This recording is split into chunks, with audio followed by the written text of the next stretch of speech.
It's a boost perhaps for the team and the nation and yourself? Well, obviously, John and the board wanted me to continue, so I've agreed to do so. But that's no bearing now. Tonight's the game. It's the most important thing.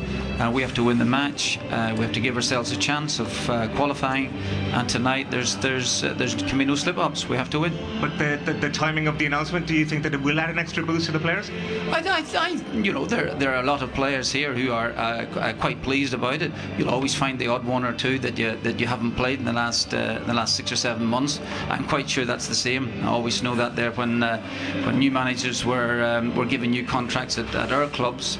I always felt that the ones that wanted you to play were the ones that you wanted to stay around. Done the Moldova team you were up. talking about bringing youth through. I mean, obviously you're going to stay till the 2020 now at least. Callum O'Dowda tonight, I think this is his first competitive start. What are you hoping for him this evening? Well, I mean, he's been very impressive. The great thing about it is getting more game time now at club level, which is very, very important. I think he gives us a bit of a dimension there. He can go past a few players, and we obviously, we need to get a bit of width in the side. We need to obviously get the ball into the penalty area. We need to try and utilise Murphy. We try and utilise Sheehan Long as well too, and he gets a chance to do that tonight. I know people talk a lot about the captaincy, and I know it's important, but giving it to David Myler tonight, is that an extra burden for him perhaps? I wouldn't have thought so. I think that he's one of those players. I know him quite well, I must admit, and Myler will be delighted with the captaincy and with his role tonight. What do you expect of him this evening?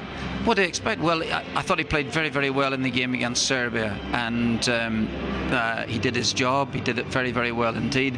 And tonight, considering that there's some players around him, he's got a bit of experience as well too. He's been around the scene. He's played in a number of positions for me as well too, so that augurs well for him. I remember having to fit in as an emergency right back against Germany in Gelsenkirchen, and he did exceptionally well that night. I know you don't like to give your team shape away before the game, and we'll see pretty soon what you're doing, but in terms of up front, is it a question of the two strikers up front, or will one play wide? Well, I think the two players can play up front. Obviously the intention is to try and get Wes Hoolahan on the ball as much as we possibly can, certainly early on to get into it, but those are two centre forwards, who Sheehan can play.